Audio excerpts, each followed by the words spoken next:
Look at here, 2018. Look at, this is GDP, gross domestic product. Here's the US, here's China.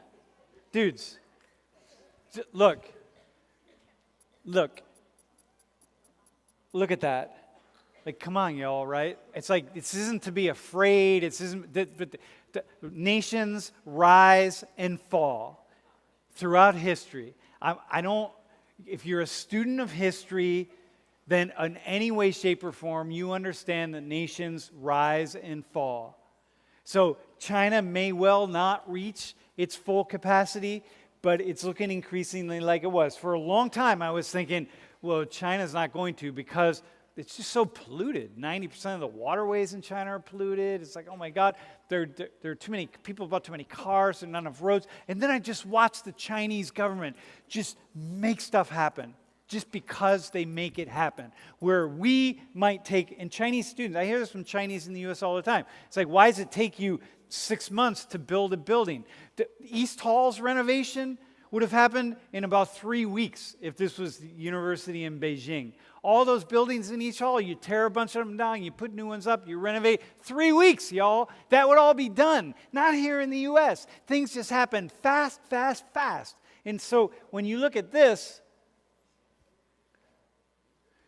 thing that I put up last week or a couple weeks ago, just about how much growth is happening in China. It's like, oh my God, y'all, it is a radical, radical transformation.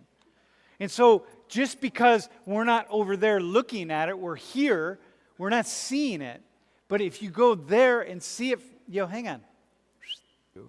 And those of you, you don't have to travel to do this. But for example, I mentioned this a few weeks ago. I will never forget the first time I got off an airplane in Qatar. And as I left the U.S. and have all these people telling me, be careful, you're going to the Middle East, be careful, like thinking that somehow people were still riding around on camels over in Qatar. And there are camel races, mind you. And I'll never forget getting off the airplane, or getting off an airplane in lots of places. When whether it's New Delhi or Bogota, Colombia, or Mexico City, or anywhere. And look here, right? So look at China and solar power, y'all. What's his name? Bill Clinton? No, who's our president? What's this guy? Donald Trump. Donald Trump is promising us that he's going to put the coal miners to work. China has cut back their coal usage and their natural gas usage exponentially. And they are moving toward solar, renewable energy resources. You all right? In a way that is just taking off. Look at that. In one decade, it's like I read that in like the next year, China will increase its renewable energy use than Germany uses in all of 1 year, just energy.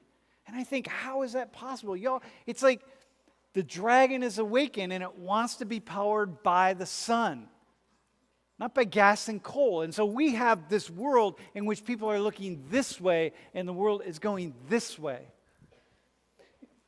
Here, look at this. Here's this internet, and I said something about this the other day, but look at the internet connection, average internet connection speed. The U.S. isn't even on here.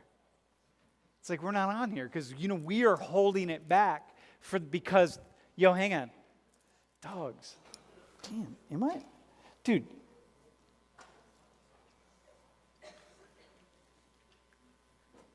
Here, I want to say this for the business majors in the class, okay? We've set up a system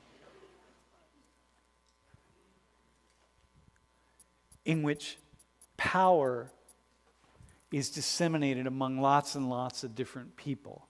And so these big corporations, they battle each other for who can have the primacy and who can make the most profit.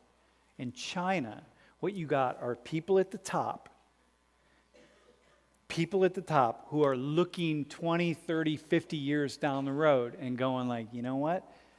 And in Korea, looking down the road and saying, if we slow down our internet usage, if we don't offer internet to businesses fast, fast internet, what we're going to do is we're actually going to stunt our growth. It's going to be good for profits in some corporations in the short term, but in the long term, this is going to really hold back growth of our entire country. And look at this, man. You go to Seoul, dude, you can walk down the street. In just a few years, you will walk down the street in Seoul, Korea, and have free internet usage that allows you to download a full-length movie in a single second. Now, tell me what that does for business and progress and all of technology development. The entire country becomes a Silicon Valley. You see what I mean? And here we're holding it down, and there they're moving forward. And so, like, come on, man.